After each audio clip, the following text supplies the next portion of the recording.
장인어른, 저희한테 뭐 얻어갈 거 없나? 하고 오신 거 아니에요? 진짜 찌질하게 그러지 마세요. 우리 인생이 앞으로 9만인데 벌써부터 우리한테 의존하려고 하면 어떻게 해요? 안녕하세요. 저는 경기도에 살고 있는 35살 돌싱 이수연이라고 합니다. 부푼 꿈을 안고 결혼하여 잘 살고 싶었지만 다시 돌아올 수밖에 없었던 저의 기막힌 이야기를 여러분들께 들려드리려고 합니다. 4년 전 저는 아주 평범해 보이는 남자를 만나 연애를 하고 결혼에 꼴이 나게 되었어요. 저희 집은 아버지가 젊어서부터 인테리어 일로 자수성가하신 집이에요. 작은 업체지만 그래도 지역에서는 나름 알려진 곳이죠. 저는 그런 아버지 밑에서 외동딸로 자랐고 대학에서 미술교육을 전공한 뒤에 지역 문화센터에서 도자기공예 강사 일을 하고 있었어요. 사실 제가 30살까지 연애 경험이 정말 적었던 이유가 있어요. 대학 때 몇 번 소개팅 정도 해본 게 전부였는데 워낙 내성적이고 순진한 성격이다 보니 남자들이 저를 어려워하더라고요. 아니면 너무 재미없어 했을 수도 있고요. 부모님도 소연이가 예쁘고 착한데 왜 남자가 없을까 하시면서 걱정하셨어요. 저도 솔직히 30 넘어가니까 결혼에 대한 부담감이 점점 커지고 있었죠. 그런데 제 인생이 완전히 바뀌게 된 건 4년 전 가을이었어요. 평소와 다름없이 화요일 오후 도자기 수업을 하고 있었는데 그날 처음 보는 남자분이 수강생을 따라 들어오신 거예요. 선생님, 제 친구인데 오늘 구경 좀 해도 될까요? 도자기에 관심이 많다고 해서요. 단골 수강생인 김미연 씨가 그분을 소개해 주셨어요. 네, 물론이죠. 환영해요. 저는 언제나처럼 밝게 인사했죠. 안녕하세요. 한도윤입니다. 갑자기 오게 돼서 죄송합니다. 첫인상은 정말 평범한 분이셨어요. 키는 175cm 정도의 마른 체형에 조금 구부정한 어깨, 얼굴도 그냥 평범한 편이었고요. 근데 목소리가 참 부드럽고 예의 바르더라고요. 나이는 저보다 1살 많은 32살이라고 했어요. 주민센터에서 일해요. 계약직이긴 하지만요. 도윤 씨가 수줍게 자기소개를 했는데 왠지 모르게 솔직한 모습이 좋게 느껴졌어요. 보통 남자들은 자기 직업 소개할 때 좀 더 포장해서 얘기하는 경우가 많잖아요. 수업이 시작되자 도윤 씨는 뒤쪽에 조용히 앉아서 제 수업을 지켜보셨어요. 정말 진지하게 듣고 있더라고요. 제가 도자기 빚는 과정을 설명할 때마다 고개를 끄덕끄덕 하면서요. 자, 이제 각자 물레에서 내려서 건조대에 올려놓으세요. 유약은 나중에 선택하시면 되는데 청자색이나 백자색 중에 고르시면 돼요. 제가 설명하자 수강생들이 저마다 자신이 만든 도자기를 조심스럽게 옮기기 시작했어요. 그런데 도윤 씨가 조심스럽게 손을 들더라고요. 선생님, 저도 혹시 만들어 봐도 될까요? 물론이에요. 오세요. 저는 기꺼이 자리를 마련해 드렸죠. 도윤 씨는 정말 어색해 하면서도 열심히 따라했어요. 손이 좀 서툴긴 했지만 집중해서 만드는 모습이 진지했거든요. 다른 수강생들은 대화하면서 만드는데 도윤 씨만 혼자 조용히 집중하는 모습이 인상적이었어요. 어머, 남자분이 이런 것도 하시네요? 옆에 앉은 수강생이 신기해하며 말했어요. 요즘 남자들도 이런 거 많이 해요. 취미로 좋잖아요. 도윤 씨가 웃으며 대답하는데 그 미소가 참 순수해 보이더라고요.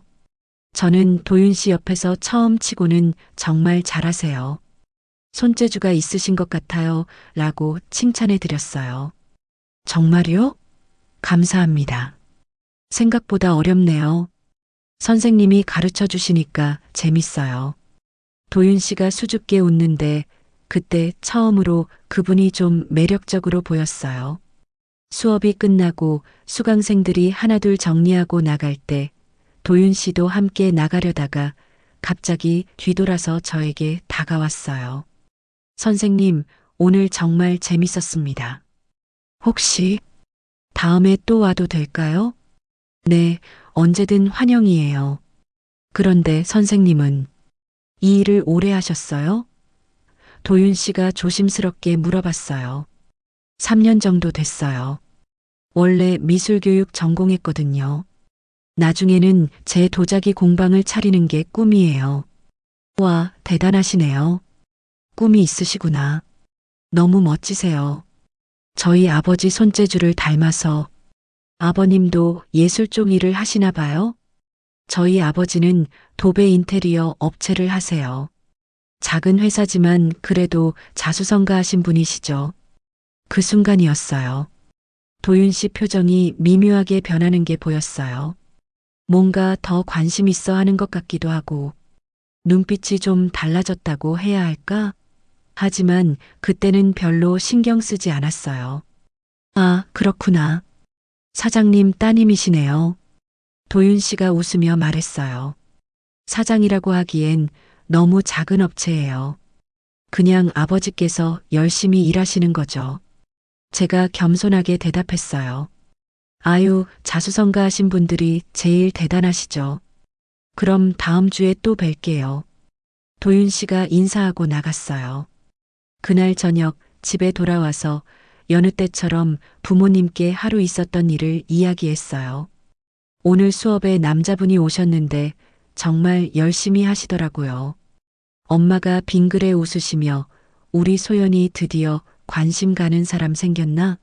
하고 농담하셨는데 저는 얼굴이 빨개져서 엄마 뭔 소리야? 하고 부끄러워했어요. 아버지도 어떤 사람이냐? 으며 관심 있어 하셨어요. 동사무소에서 일하신대요. 계약직이라고 하던데 정말 예의 바르고 성실해 보였어요. 그때만 해도 그냥 괜찮은 사람 정도로만 생각했거든요. 하지만 그게 제 인생을 완전히 뒤바꿀 만남의 시작이었다는 걸 그때는 전혀 몰랐어요. 그 다음 주 화요일 도윤 씨가 정말 왔어요. 그것도 혼자서요. 수업 시작 10분 전에 미리 와서 기다리고 있더라고요. 안녕하세요, 선생님. 지난주에 수업이 정말 재밌었습니다. 도윤 씨가 환하게 웃으며 인사했어요. 와, 정말 오셨네요. 환영해요. 저도 반가웠어요. 솔직히 올까 말까 궁금했거든요. 그날부터 도윤 씨는 매주 빠지지 않고 왔어요. 처음에는 그냥 수강생처럼 조용히 수업만 들었는데 점점 적극적으로 변하더라고요. 수업 끝나고 나서 선생님, 이번 주는 어떤 수업이에요? 라고 미리 물어보기도 하고 수업 시간에 만든 작품이 구워져 나오면 꼼꼼히 살펴보면서 이 부분이 참 어렵더라고요 라고 말하기도 했어요. 한 달 정도 지났을 때였나요? 도윤 씨가 수업 끝나고 조심스럽게 말을 꺼냈어요. 선생님, 혹시 시간 되시면 커피 한 잔 하실 수 있을까요? 제가 도자기에 대해서 관심이 많아서 대화를 좀 나누고 싶어요. 제 심장이 쿵했어요. 설마 이게 데이트 신청인가?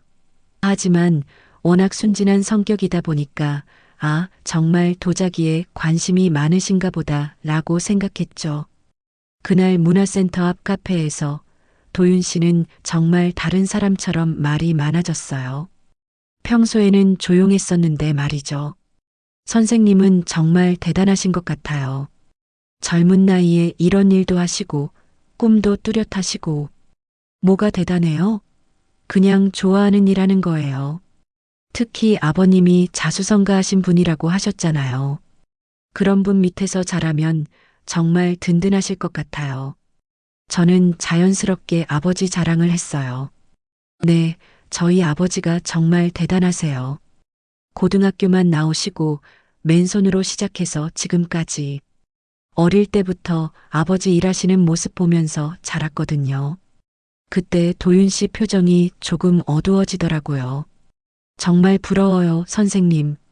저는 아버지 기억이 별로 없어서 10살 때 돌아가셨거든요. 아, 그러셨구나. 저는 깜짝 놀라서 조심스럽게 말했어요. 교통사고였어요. 갑자기 돌아가시는 바람에 엄마가 혼자서 고생하시며 저를 키우셨죠. 정말 고생 많이 하셨어요. 식당에서 설거지도 하시고 건물 청소 일도 하시고 그래서 전 아버지라는 존재가 어떤 건지 잘 모르겠어요. 도윤 씨의 가슴 아픈 이야기를 들으니까 제 마음도 아프더라고요. 그래서 그렇게 조용하고 성실한 분이셨구나 싶었어요.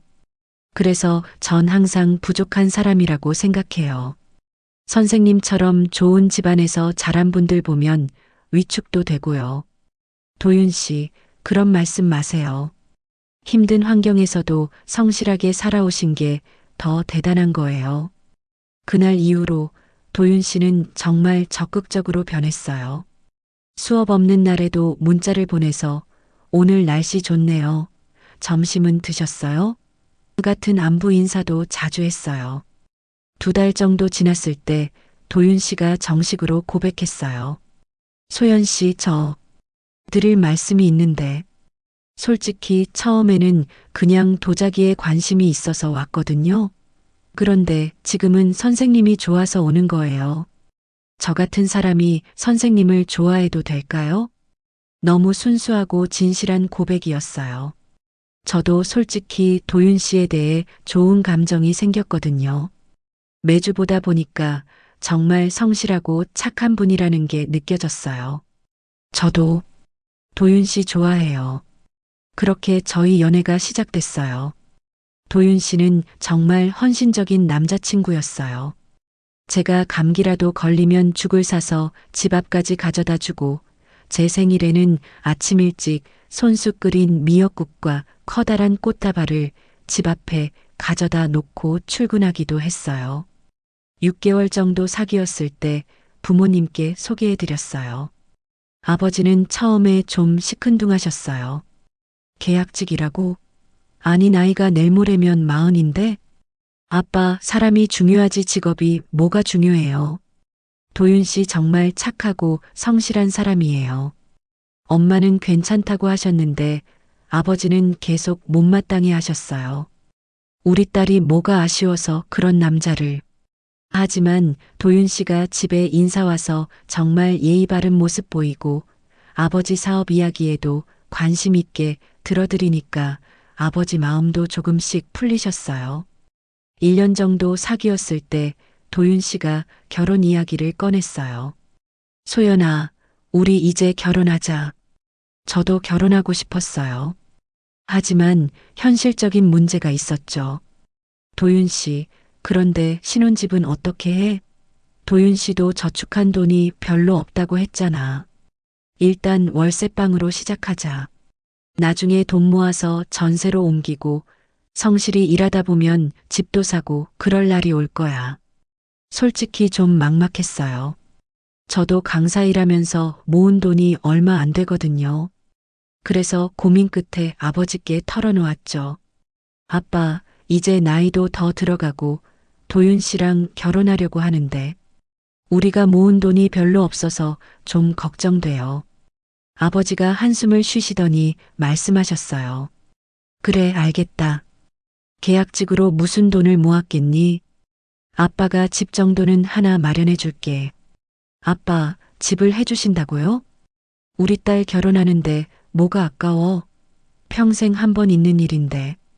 10억 정도 되는 괜찮은 아파트로 하나 봐둘 테니 집 걱정은 하지 말아라. 정말 깜짝 놀랐어요. 10억이라니. 아버지가 30년 넘게 모으신 돈이잖아요. 집은 네 명의로 할 거야. 대신에 증여세 문제가 있으니까 차용증을 하나 써두도록 하자. 나중에 세무서에서 뭐라고 하면 빌려준 거라고 하면 되니까. 아버지의 배려에 눈물이 났어요. 정말 저를 위해서 평생 모으신 돈을 선뜻 내어주시다니. 도윤 씨에게 이 소식을 전했을 때 반응이 좀 의외였어요. 아, 그래. 다행이네. 아버님이 준비해 주시다니. 고맙다는 말이나 죄송하다는 말은 없었어요. 그냥 당연한 듯이 받아들이더라고요. 그때는 부끄러워서 그러나 보다 라고 생각했는데 결혼식도 너희들이 무슨 돈이 있냐며 아버지께서 다 준비해 주셨어요. 호텔 결혼식장에 하객들 식사까지 모든 걸 아버지가 담당하셨죠. 도윤 씨는 그날 친구들 앞에서 정말 자랑스러워 했어요. 우리 장인어른이 워낙 성공하신 분이라서 이렇게 결혼식을 크게 하게 됐어. 신혼집도 10억짜리 아파트로 준비해 주셨다. 그런 도윤 씨를 보면서 뭔가 이상한 기분이 들었지만 결혼식 당일이라 그냥 넘어갔죠. 행복한 신부가 되어야 한다고 생각했거든요. 결혼 후 행복한 나날을 보냈어요. 10억짜리 새 아파트에서 신혼생활을 시작하니까 모든 게 꿈만 같았죠. 도윤 씨도 처음에는 정말 좋은 남편이었어요. 출근 전에 다녀올게, 사랑해 라고 입 맞추고 인사하고 퇴근하면 오늘 뭐 했어? 힘들지 않았어? 라고 물어봐 주었고요. 하지만 문제는 시어머니였어요. 결혼식 때는 정말 인자하고 좋으신 분 같았는데 신혼집에 첫인사 오신 날부터 뭔가 이상했어요. 어머, 집 정말 좋다. 우리 도윤이가 복 받았나 보네. 시어머니가 집안을 둘러보시면서 말씀하셨어요. 어머니, 편하게 생각하시고 자주 놀러 오세요. 제가 정중하게 인사드렸죠. 그런데 시어머니께서 갑자기 현관 비밀번호가 뭐야? 내가 비밀번호를 알고 있어야 올 때 불편하지 않지. 라고 하시는 거예요. 도윤 씨가 아무 생각 없이 비밀번호를 알려드렸는데 그게 화근이었어요. 일주일 후 제가 문화센터에서 수업하고 돌아왔는데 집에서 술 냄새가 나는 거예요. 거실에는 안주 그릇들이 어지럽게 놓여 있고 소파에는 누군가 누워 있었던 흔적까지 있더라고요. 도윤 씨, 이게 뭐야? 제가 도윤 씨한테 물어봤어요. 아, 엄마가 친구들이랑 오셨었나 봐. 뭐 어때? 우리 집인데. 우리 집이지만 그래도 미리 말해야 하는 거 아니야? 그리고 술까지 드시고는. 뭘 그런 걸로 예민하게 굴어? 엄마가 편하게 지내시면 좋은 거지. 그때부터 시어머니는 정말 자기 집처럼 드나드셨어요. 제가 없을 때 와서 친구들과 화투를 치시고 냉장고 안 음식도 마음대로 가져가셨어요. 한 번은 제가 일찍 들어왔는데 시어머니가 친구분들과 함께 거실에서 술판을 벌이고 계시더라고요. 어머니 안녕하세요. 제가 어색하게 인사했어요. 아, 소연이 왔구나. 우리는 금방 갈 거니까 신경 쓰지 마라. 시어머니가 대충 인사하시고는 친구들한테 여기 우리 며느리야, 사장딸이라고 했지? 라고 소개하시는 거예요. 정말 당황스러웠어요. 결혼한 지 2달밖에 안 됐는데 벌써 이런 일이 생기다니 정말 어이가 없었어요. 더 큰 문제는 돈 문제였어요. 결혼식 축의금을 시어머니가 다 가져가신 거예요. 도윤 씨, 결혼식 축의금은 어떻게 된 거야? 제가 물어봤어요. 엄마가 가져가셨어. 결혼식 준비하느라 힘드셨으니까 좀 쓰시겠다고 가져가시는데 어떻게? 하지만 우리가 받은 축의금인데. 야, 너 진짜 예민하다. 엄마가 그동안 나 키우느라 얼마나 고생하셨는데 그 정도도 못해줘? 도윤 씨는 점점 변하기 시작했어요. 신혼 초에는 제 일에도 관심 보이고 오늘 수업 어땠어? 라고 물어보던 사람이 이제는 집에 와서 소파에 누워 휴대폰만 보고 쳐다도 안 보더라고요.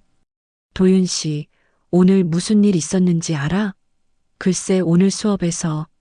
아, 피곤해. 나중에 얘기해. 요즘 너무 피곤해 보이네. 괜찮아?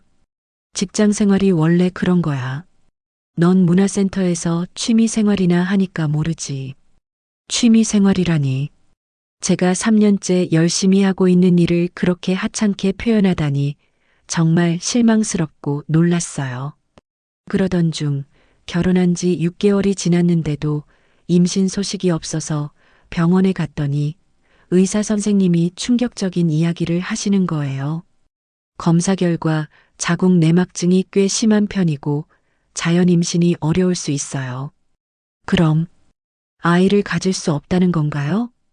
불가능한 건 아니지만 치료가 필요하고 시간이 오래 걸릴 수 있습니다. 시술도 고려해 보셔야 할 것 같고요. 정말 하늘이 무너지는 것 같았어요. 결혼하면 당연히 자연스럽게 아이가 생길 거라고 생각했는데 이런 일이 생기다니. 집에 와서 남편에게 위로받고 다음 스텝을 논의할 생각으로 도윤 씨한테 이 소식을 전했어요. 아이 참, 남들은 쉽게 애 낳더만. 도윤 씨가 짜증나는 듯이 대답했어요. 내 마음은 어떻겠어. 슬퍼도 내가 더 슬퍼. 위로해 줄 생각은 않고. 뭘 위로해? 이미 일어난 일인데. 그래도 같이 극복해 나가야 하는 거 아니야? 아, 진짜 번거롭네. 늦게 결혼하니까 그렇지. 젊을 때 결혼했으면 이런 일도 없었을 텐데. 그 말을 듣는 순간 정말 화가 났어요. 늦게 결혼하니까 그렇다고? 그럼 나랑 결혼 안 했으면 됐잖아. 아, 또 시작이네. 사실을 얘기한 건데 왜 화를 내? 사실이라고? 도윤 씨 정말 말이라고 너무 심하게 하는 거 아니야? 아유, 알았어, 알았다고. 치료받으면 되잖아. 근데 비용은 얼마나 든대? 비용 걱정부터 하는 도윤 씨를 보면서 정말 실망스러웠어요. 이게 신혼 6개월 만에 변한 남편의 모습이었어요. 제가 임신이 어렵다는 소식을 들은 시어머니는 대놓고 말씀하셨어요. 아이고, 큰일 났네. 우리 도윤이 대를 이어야 하는데 이를 어쩌면 좋냐. 어머니, 치료받으면 괜찮아질 거래요. 치료받는다고 임신이 될 거라는 보장이 있니? 나이도 있는데. 혹시 결혼 전에 이미 알고 있었던 건 아니지? 정말 기가 막혔어요.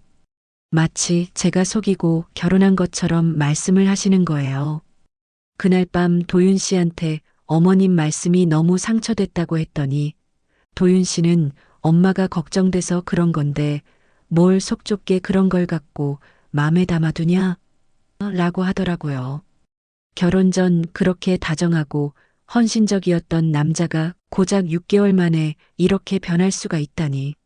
10억짜리 집을 선물로 받고 나서부터 도윤 씨와 시어머니가 완전히 달라진 게 느껴졌어요. 저는 문득 이 사람들이 처음부터 우리 집안의 재산만 보고 접근한 건 아닐까 하는 의심이 들기 시작했어요. 결혼한 지 1년이 지났을 때 제 인생에서 가장 충격적인 일이 일어났어요. 어느 날 아버지한테서 급한 전화가 와서는 소연아, 집에 좀 와봐라. 아빠가 할 말이 있어. 아버지 목소리가 평소와 달리 힘이 없으시더라고요. 급하게 친정에 갔더니 부모님 두 분 다 얼굴이 말이 아니셨어요. 아빠, 무슨 일이에요? 소연아, 아빠가 회사를 정리해야 할 것 같아. 네, 회사를 정리한다고요? 아버지가 한숨을 깊게 쉬시면서 말씀하셨어요. 그동안 보증을 서준 게 잘못되어서 빚을 떠안게 됐어. 정말 청천벽력 같은 소리였어요. 30년 넘게 성실하게 일하셔서 일궈낸 회사를 정리한다니. 얼마나 심각한데요? 집도 팔아야 할 것 같다. 미안하다, 소연아. 아빠가 너 결혼할 때는 번듯한 집도 사줄 정도로 사위에게 든든한 장인이었는데 이제 엄마 아빠는 월세방으로 들어가야 할 판이구나. 엄마도 옆에서 눈물을 흘리고 계셨어요. 평생 이 집에서 살았는데 이제 어디로 가야 할지. 부모님이 살고 계신 단독주택은 아버지가 젊었을 때부터 조금씩 돈을 모아서 지으신 집이었거든요. 제가 어릴 때부터 살았던 추억이 가득한 집이었는데 그걸 팔아야 한다니. 아빠, 다른 방법은 없어요? 제가 도울 수 있는 게 뭐 없을까요? 소연아, 넌 이제 시집간 몸이야. 네가 뭘 도와? 아빠 일인데 아빠가 책임지고 정리해야지.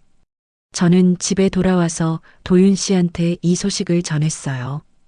위로를 바란 건 저의 착각이었을까요? 아, 그래. 그런 일이 있었구나. 도윤 씨, 반응이 너무 남 얘기 듣는 듯하다. 우리 아버지가 지금 얼마나 힘드실지 생각해봐.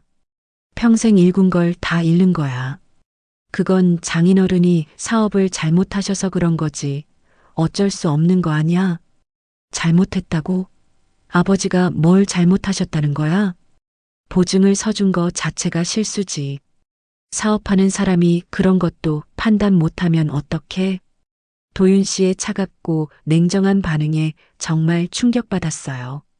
결혼 전에는 아버지를 그렇게 존경한다고, 닮고 싶다고, 입에 침이 마르도록 칭찬만 해대더니 이제 와서 어떻게 그런 식으로 말할 수가 있죠? 한 달 후 아버지는 정말로 회사를 정리하셨어요. 집도 팔고 작은 월세방으로 이사하셨죠.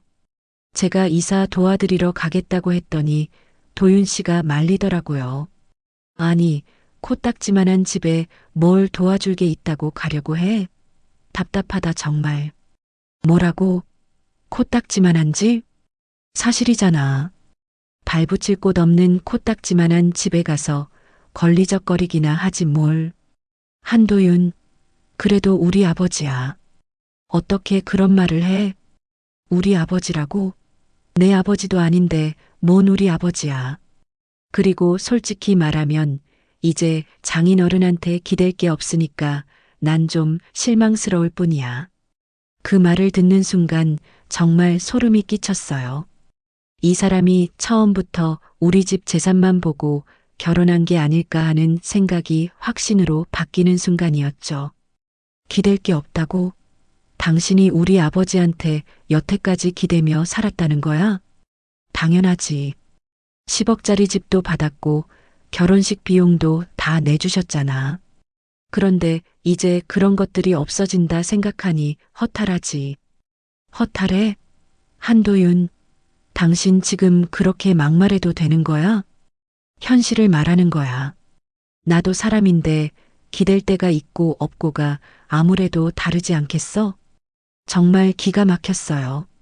결혼 1년 만에 이런 본색을 드러내다니. 시어머니는 더 가관이었어요. 아버지가 회사 정리했다는 소식을 듣고는 대놓고 이런 말을 하시더라고요. 아이고, 큰일이네. 그럼 이제 우리는 뭘 기대하고 사냐? 어머니, 그게 무슨 말씀이세요? 아닌 게 아니라 솔직히 말해서 너희 아버지가 사업 잘한다고 해서 우리 도윤이가 결혼한 거 아니냐? 그런데 이제 이 모양이면. 이 모양이라뇨? 어머니, 저희 아버지가 지금 얼마나 힘드신데 위로의 말씀은 못하실 망정 어떻게 그렇게 말씀하세요? 힘든 건 우리도 마찬가지다. 앞으로 무슨 도움을 받으며 살겠니? 도움을 받으며 살겠냐고요?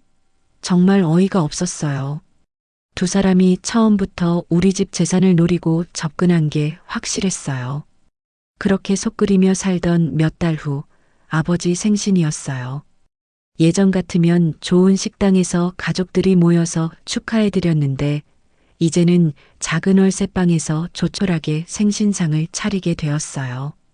도윤 씨, 내일 아버지 생신인데 몇 시쯤 갈 수 있어? 내가 꼭 그런 자리에 가야 해? 별로 가고 싶지 않은데. 생신인데 어떻게 안 가? 가봤자 뭐해? 돈도 없는 집안 가서 우울해지기만 할 텐데. 당신 정말 너무한 거 아니야?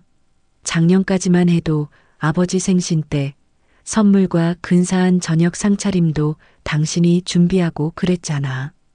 그때는 그때고 지금은 지금이지. 상황이 바뀐 걸 어떡해? 상황이 바뀐다고 해서 사람까지 바뀌는 건 아니잖아. 내 말은 현실적으로 생각하라는 거야. 가난한 집안하고 어울리면 우리도 같이 가난해져. 정말 기가 막혀서 할 말이 없었어요. 이런 인성을 가진 사람과 제가 결혼을 했다니요. 결국 저 혼자 아버지 생신에 갔어요. 아버지는 많이 야위셨고 예전의 당당한 모습은 찾을 수 없었어요. 소연아, 한서방은 안 왔나? 아빠, 한서방이 오늘따라 직장에 일이 있어서. 아버지는 아무 말씀도 안 하셨지만 다 아시는 것 같았어요. 제가 거짓말한다는 것도, 사위가 왜 안 왔는지도. 아빠, 앞으로 제가 자주 올게요. 소연아, 미안하다. 아빠가 잘못해서 너까지 고생하게 됐구나. 아빠, 그런 말씀 마세요. 아빠가 잘못한 게 없으시잖아요. 집에 돌아와서 도윤 씨한테 아버지가 많이 야위셨어. 한 번이라도 가서 인사 좀 드려. 라고 했더니 시간 낭비하고 싶지 않아. 이제 그런데 신경 쓸 겨를 없어. 라고 하더라고요. 그때부터 저는 확실히 깨달았어요. 이 사람은 처음부터 우리 집 재산만 노리고 접근한 거였고 아버지가 어려워지니까 바로 본색을 드러냈다는 것을요. 그리고 저에 대한 사랑도 가짜였을 가능성이 높다는 것도요. 결혼 1년 만에 제 인생이 완전히 바뀌었어요. 사랑하는 아버지는 힘들어 하시고 남편은 완전히 다른 사람이 되어버렸고 정말 절망적이었어요. 아버지 생신을 혼자 챙기고 집에 돌아온 지 일주일쯤 후 아버지께서 갑자기 전화를 하셨어요. 소연아, 아빠가 너희 집에 잠깐 들러도 되겠니? 그 집 증여할 때 작성한 서류에 대해서 너한테 설명해 줄 게 있어서. 당연하죠, 아빠. 언제든지 오세요. 아버지는 예전에 제가 좋아하던 그 비싼 애플망고를 사오셨어요. 경제적으로 어려우신데도 딸 생각에 비싼 과일까지 사오시다니 정말 눈물이 났어요. 아빠, 이런 거 안 사오셔도 되는데. 아빠가 딸한테 좋아하는 과일 하나 못 사줘? 요즘 많이 힘들지? 아버지는 제 얼굴을 유심히 보시더니 걱정스러운 표정을 지으셨어요. 정말 사랑하는 딸을 걱정하는 아버지의 마음이 느껴져서 더 마음이 아팠어요. 그런데 아빠, 무슨 서류 말씀하시는 거예요? 아, 그거는 한 서방도 같이 들어야 하는 얘기니까 좀 이따 얘기하자. 그때 마침 도윤 씨가 시어머니와 함께 퇴근해서 들어왔어요. 시어머니는 요즘 거의 매일 우리 집에 와서 저녁을 드시고 가셨거든요. 도윤 씨가 아버지를 보더니 얼굴이 확 굳어지는 게 보였어요. 장인어른, 여기까지 왜 오셨어요? 그 말투가 정말 차갑고 냉소적이었어요. 마치 왜 여기까지 와서 민폐냐는 뉘앙스였어요. 아, 소연이한테 집 관련 서류 설명해 줄 게 있어서 잠깐 들렀네. 아, 그러시구나. 그런데 미리 연락하고 오시지. 이렇게 갑자기 오시면 곤란해요. 아버지 얼굴이 순간 굳어지셨어요.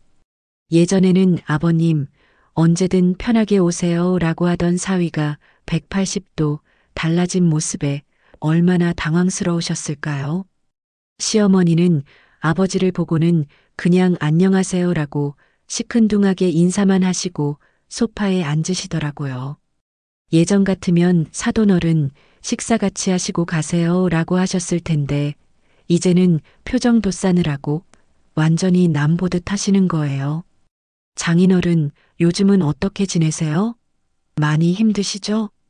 도윤이가 물어봤지만 그 톤이 진짜 걱정하는 말이 아닌 완전히 비꼬는 말투였어요.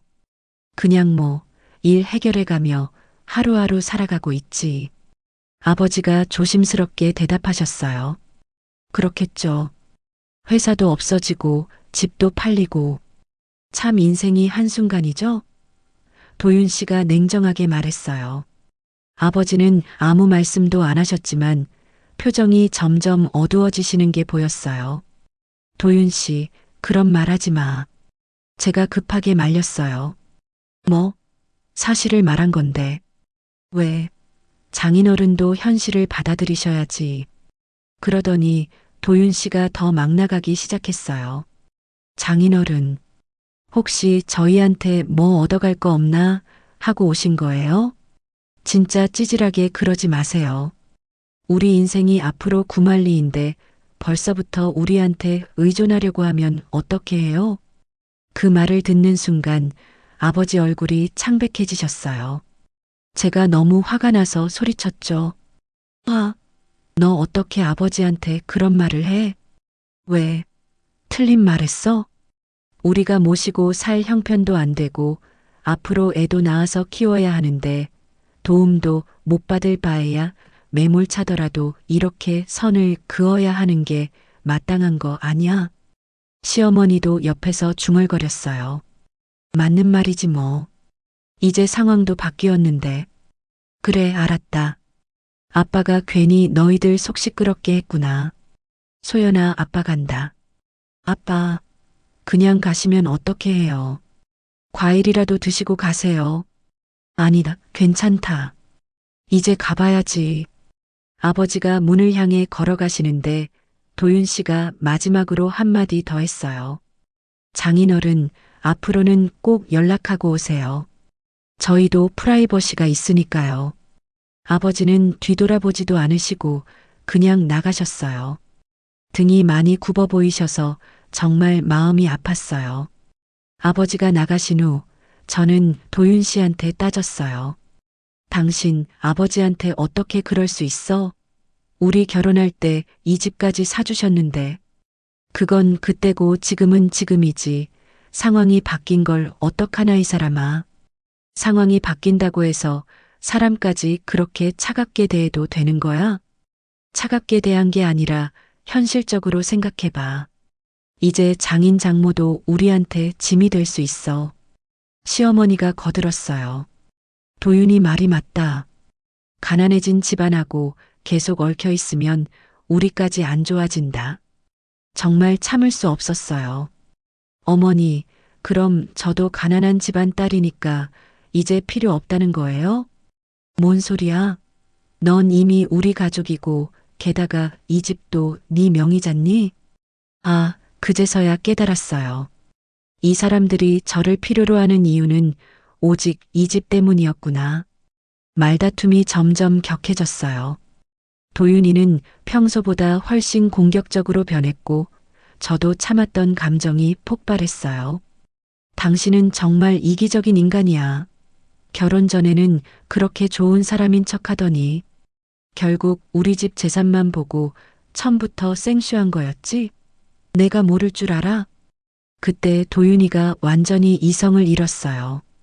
화가 나서 저에게 달려들려고 손을 들었는데 그 순간 현관벨이 요란하게 울렸어요. 도윤이 문을 열어주자 아버지였어요. 휴대폰을 두고 가셔서 다시 오신 거였는데 집안에서 들리는 큰 소리를 듣고 급하게 벨을 누르셨더라고요. 소연아, 무슨 일 있는 거냐?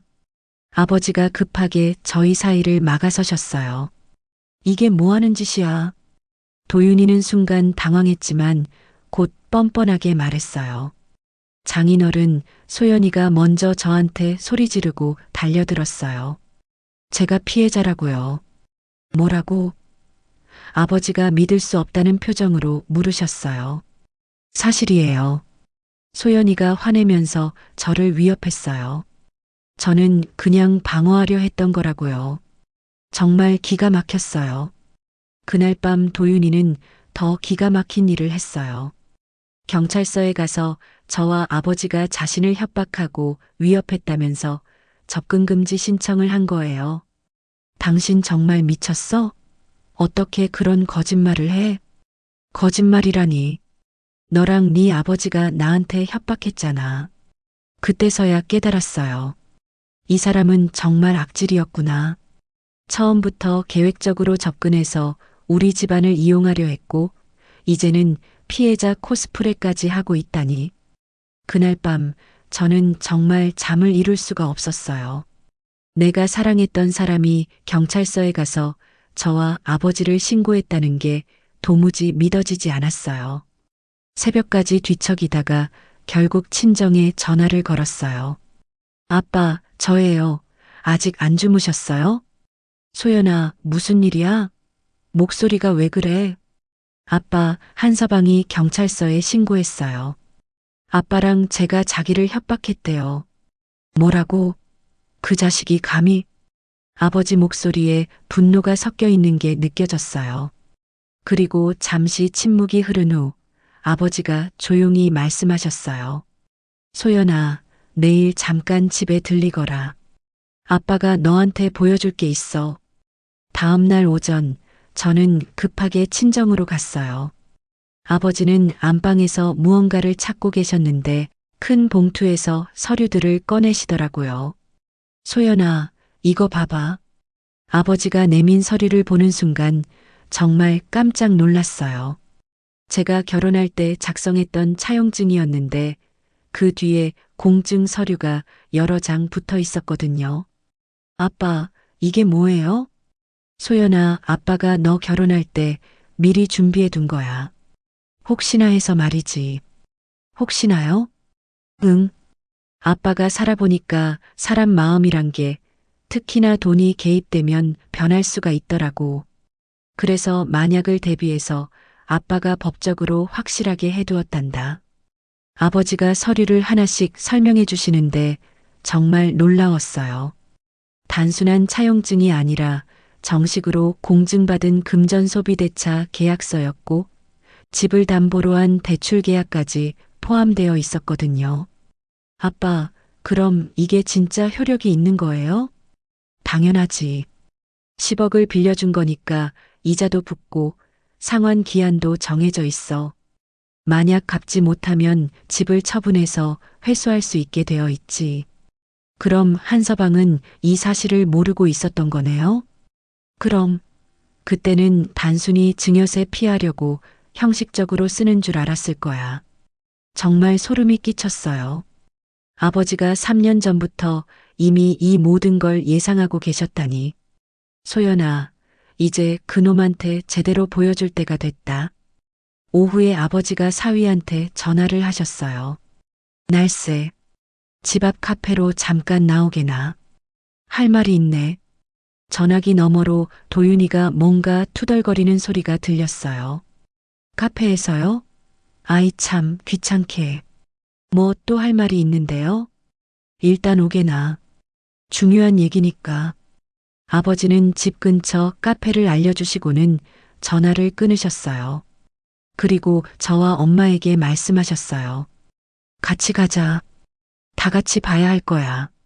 1시간 후 카페에서 도윤이를 만났어요. 이놈은 정말 불만 가득한 표정으로 앉아 있었고 시어머니도 같이 와 계시더라고요. 그래서 무슨 할 말이 있다는 거예요? 저 바쁜데. 바쁘긴 뭐가 바빠? 계약직 주제에. 아버지가 차갑게 말씀하셨어요. 아버지는 아무 말씀 없이 가방에서 서류를 꺼내서 테이블 위에 놓으셨어요. 등기부등본부터 시작해서 차용증, 공증 서류, 금전소비 대차 계약서까지 쭉 펼쳐 놓으시더라고요. 이게 뭔데요? 도윤이가 어리둥절해하며 물었어요. 네가 살고 있는 그 집 관련 서류야. 한번 자세히 보게나. 도윤이가 서류를 들여다보더니 점점 얼굴이 하얗게 변하기 시작했어요. 특히 차용증을 보고는 완전히 사색이 되더라고요. 이게 말이 돼요? 왜? 뭐가 말이 안 돼? 이 차용증이 진짜라는 거예요? 10억을 빌려준 거라고요? 그럼 가짜인 줄 알았어? 공증까지 받아둔 정식 계약서야. 도윤이가 서류를 다시 한번 꼼꼼히 보더니 완전히 패닉 상태가 됐어요. 아니, 그럼 그 집이 제 거가 아니라는 거예요? 자네 거? 언제부터 자네 거였어?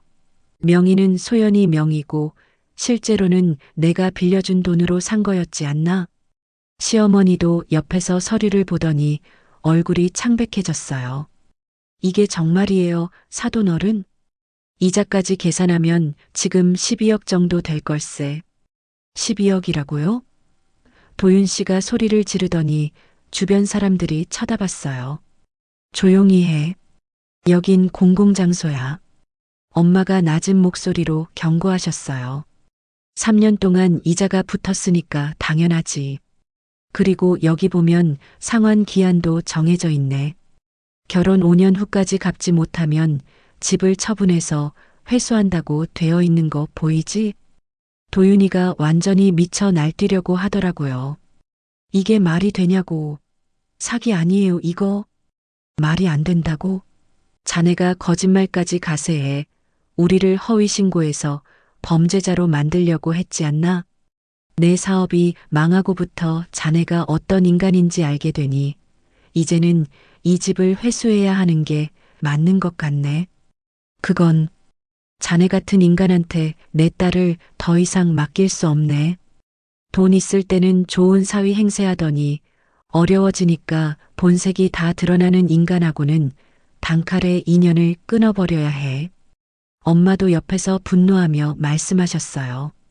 맞아요. 우리가 어려워지니까 완전히 다른 사람이 되더니 이제 와서 사기라고? 여기 봐.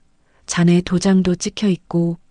아니, 아버지가 딸한테 집을 사주는데 저는 당연히 그게 다 형식적으로 하는 줄 알았죠. 형식적이든 뭐든 법적으로는 유효해. 공증까지 받아놨으니까. 도윤이는 갑자기 서류를 집어 찢으려고 하더라고요. 하지만 아버지가 재빨리 막으셨어요. 엄마도 화가 나서 소리치셨어요. 이 자식이 어른 앞에서 뭐 하는 거야? 이딴 서류 인정 못해요. 사기라고요, 사기. 사기라고 우겨대려면 법원에 가서 얘기하든가. 우린 다 합법적으로 한 거니까. 시어머니가 갑자기 아버지 손을 붙잡았어요. 사돈어른, 제발 우리 좀 살려주세요. 저희가 다 잘못했습니다. 지금에 와서 잘못했다고요? 어제 우리 소연이한테 뭐라고 했는지 기억 안 나세요? 주변에 있던 다른 손님들이 저희를 쳐다보기 시작했어요. 도윤 씨는 계속 발악했어요. 이런 식으로 하는 법이 어딨어요. 저희가 3년 동안 거기서 살았는데, 그래서 남의 집에서 공짜로 살았으니까 오히려 고마워해야 하는 거 아니냐? 남의 집이라니요. 소연이 명의잖아요. 소연이는 내 딸이고 이 돈도 내가 빌려준 거니까 결국 자네한테는 남의 집 아닌가? 도윤이는 완전히 이성을 잃고 아버지한테 소리쳤어요. 아니, 이게 말이 돼요? 장인어른이 어떻게 이러실 수가 있어요? 니놈이 우리한테 한 짓을 생각해봐. 아버지가 서류를 정리하시면서 마지막으로 말씀하셨어요. 잘 들어. 2주 안에 그 집에서 나가. 그 집은 이제 네가 살 곳이 아니야. 2주라고요? 말도 안 돼요. 말도 안 되는 건 네가 우리한테 한 짓이야. 소연아, 가자. 저희가 카페를 나오는데 뒤에서 도윤이와 시어머니가 뭔가 소리치는 게 들렸지만 우리는 뒤돌아보지 않았어요. 그날 저는 다시 신혼집으로 가서 짐을 쌌어요. 3년 동안 살았던 집이었지만 이제는 하루도 더 있고 싶지 않았죠. 짐을 싸는 동안 도윤이가 계속 전화를 걸어왔지만 받지 않았어요.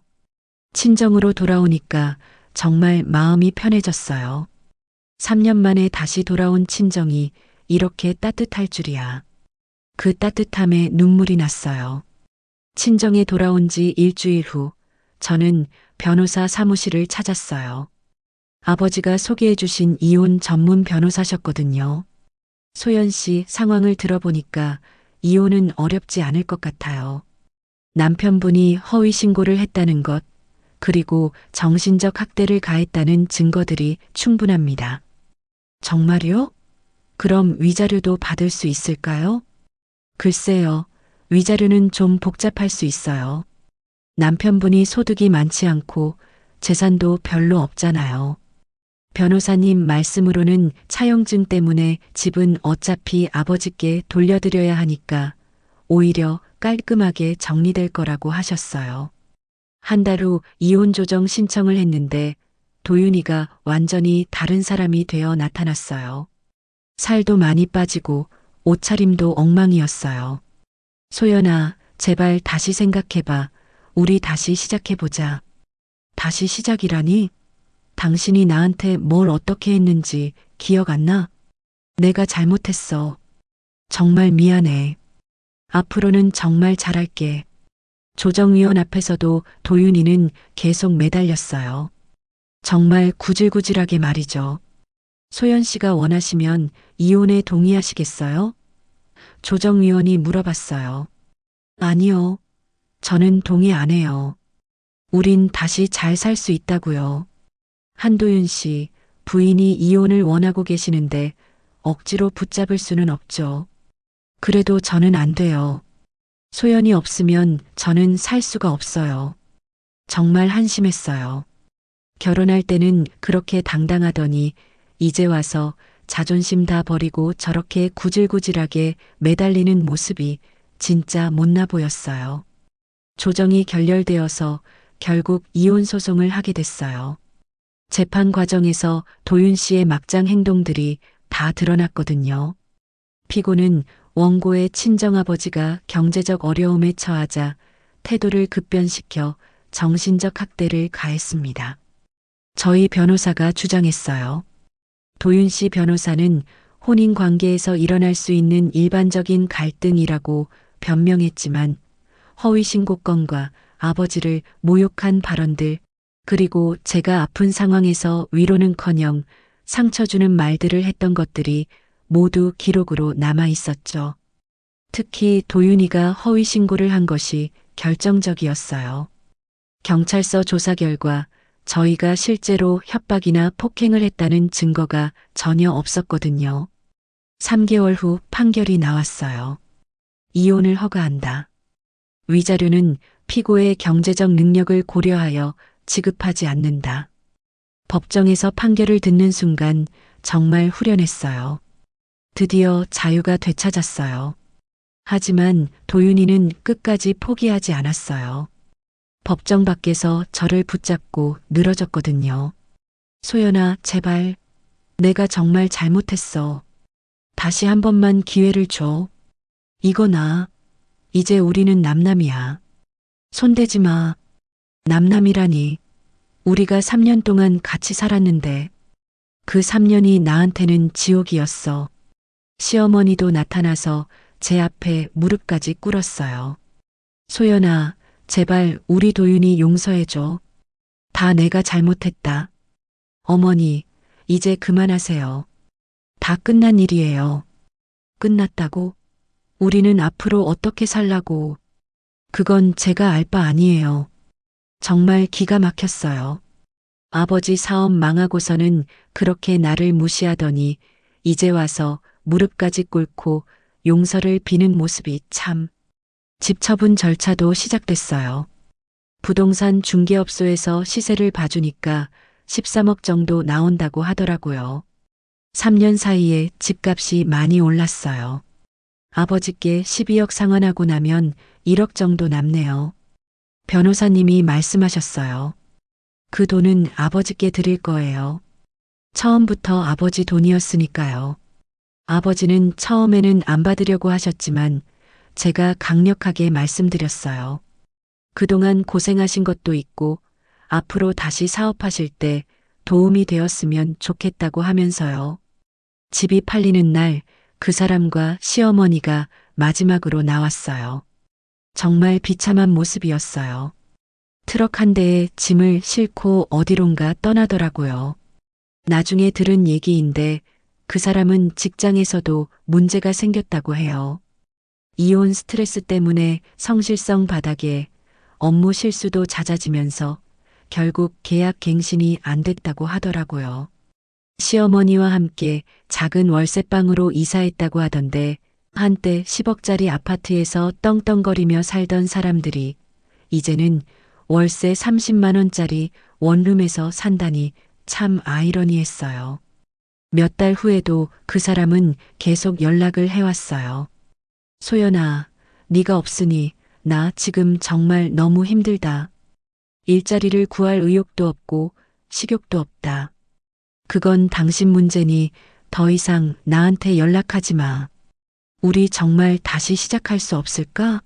나 그동안 반성하고 많이 변했어. 변했다고? 당신은 절대 변하지 않아. 그냥 상황만 바뀐 것일 뿐.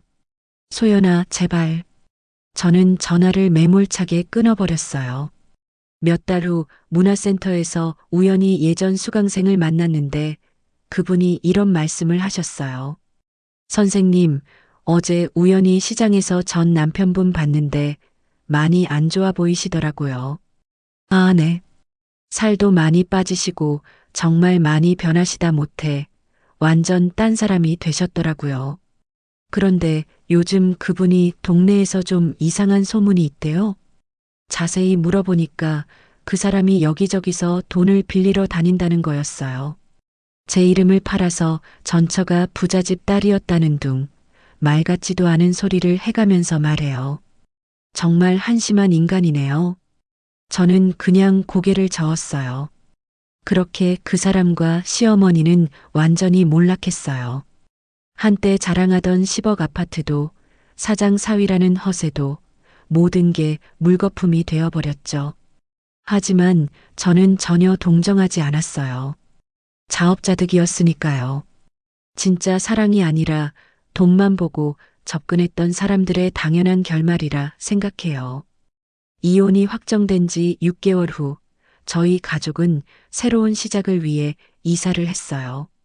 조용한 신도시에 있는 깔끔한 아파트였는데 예전처럼 크지는 않았지만 정말 포근하고 따뜻한 느낌이었어요.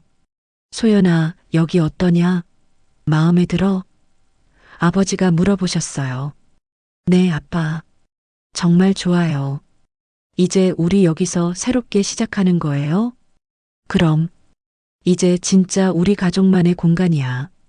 아버지는 그동안 많이 지쳐 보이셨는데 새 집으로 이사 온 후부터는 표정이 많이 밝아지셨어요.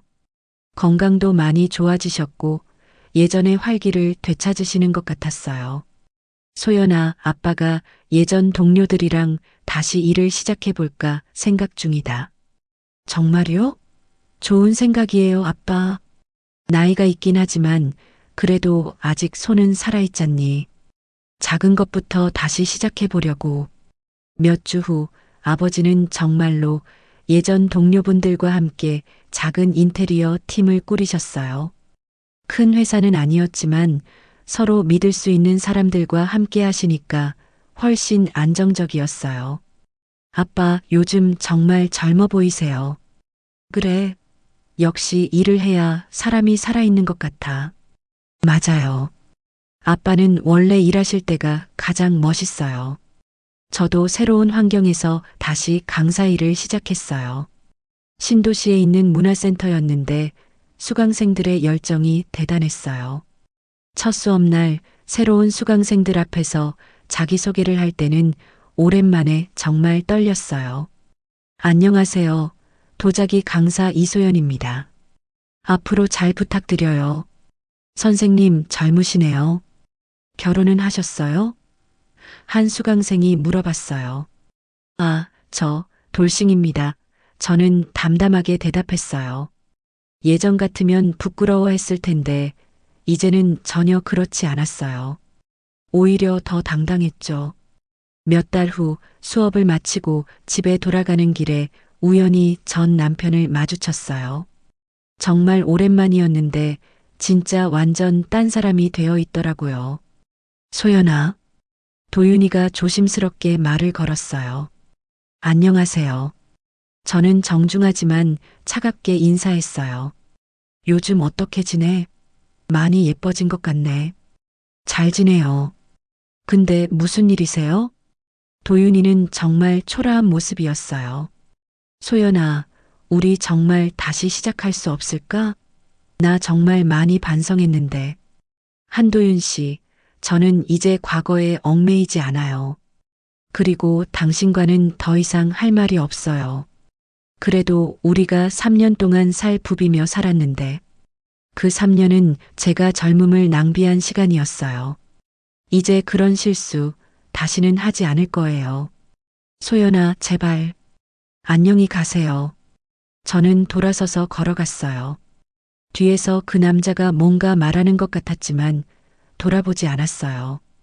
이제 정말 과거와는 완전히 단절하고 싶었거든요.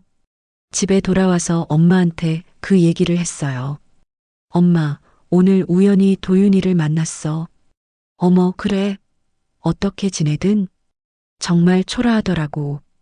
그런데 전혀 동정심이 안 들었어. 당연하지. 그런 나쁜 놈한테 왜 동정심이 들어? 맞아. 이제 정말 아무 감정도 없어. 그냥 과거의 남자일 뿐. 그날 밤 거울을 보면서 느꼈어요. 제가 정말 많이 변했다는 걸 말이에요. 예전에는 순진하고 남을 쉽게 믿었는데 이제는 사람을 볼 줄 아는 눈이 좀 생긴 것 같았어요. 몇 달 후 문화센터에 새로운 수강생이 들어왔어요. 30 중반 정도 되어 보이는 남성이었는데 정말 정중하고 예의 바른 분이었어요. 선생님, 도자기를 배우고 싶어서 왔는데 초보자도 할 수 있을까요? 물론이죠. 처음이라도 천천히 배우시면 돼요. 감사합니다. 그런데 선생님은 정말 젊으시네요. 결혼은 이혼했어요. 저는 자연스럽게 대답했어요. 아, 죄송해요. 괜한 질문을. 괜찮아요. 이제는 혼자가 훨씬 편하거든요. 그분은 정말 신사적이었어요. 더 이상 개인적인 질문을 하지 않으시고 오직 도자기에만 집중하셨거든요. 수업이 끝나고 나서 그분이 조심스럽게 말씀하셨어요. 선생님, 혹시 시간 되시면 커피 한 잔 하실 수 있을까요? 도자기에 대해서 궁금한 게 많아서 이야기를 나누고 싶어요. 예전 같으면 아 그러세요? 하고 받아들였겠지만 한 번 대인 이력 때문에 이제는 바로 차단할 수 있었어요. 죄송해요. 저는 수업 외에는 개인적으로 만나지 않습니다. 아, 그렇군요. 이해합니다. 그분은 실망스러워 하시면서도 예의를 지키셨어요. 이런 분이라면 괜찮을 수도 있겠다는 생각이 들었지만 아직은 아니었어요. 저는 이제 제 자신과의 시간이 더 소중했거든요. 1년 후 저는 정말 많이 달라져 있었어요. 도자기 실력도 늘었고 수강생들에게도 인기가 많아졌어요. 그리고 무엇보다 제 자신에 대한 확신이 생겼어요. 어느 날 수업을 마치고 나서 거울을 보는데 예전과는 완전히 다른 제 모습이 보였어요. 눈빛이 훨씬 단단해져 있었고 미소도 더 여유로워 보였어요. 이제야 진짜 내 인생이 시작되는 것 같아. 혼자 중얼거리면서 문화센터를 나왔어요. 하늘이 정말 맑고 예뻤습니다. 집에 돌아가는 길에 문자가 왔어요. 또 잊어버리고 싶은 한도윤이었어요. 소연아, 나 지금 정말 힘든데 도와줄 수 없을까? 저는 문자를 읽고 바로 삭제했어요. 그리고 번호를 완전히 차단했어요. 이제 정말 깔끔하게 정리하고 싶었거든요. 저녁에 가족들과 함께 식사를 하면서 말했어요. 엄마, 아빠, 저 지금 정말 행복해요.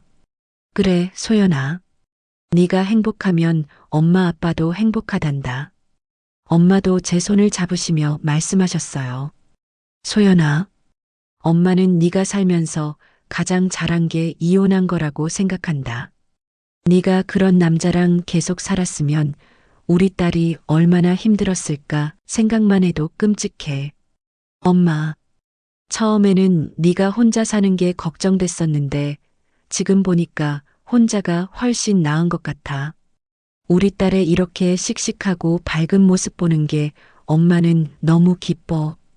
응, 나도 새롭게 내 인생을 살게 되어서 정말 기뻐. 아버지가 잠시 침묵하시더니 깊은 한숨을 쉬셨어요. 소연아, 아빠가 미안하다. 그때 네가 결혼한다고 했을 때 좀 더 신중하게 봤어야 했는데. 아빠, 그런 말씀하지 마세요. 덕분에 저도 사람 보는 눈이 생겼잖아요. 응, 그래. 아빠가 그때 차용증을 제대로 준비해 두길 정말 잘했지? 그러니까요. 아빠 아니었으면 저 정말 어떻게 됐을지 생각만 해도 끔찍해요. 앞으로는 아빠가 더 잘 보살펴 줄게. 우리 소연이가 진짜 좋은 사람 만날 때까지. 저 지금도 충분히 행복해요.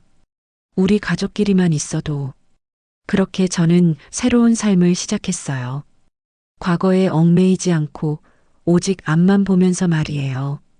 지금까지 저의 긴 이야기를 들어주셔서 감사합니다. 여러분도 저처럼 행복한 하루 보내세요.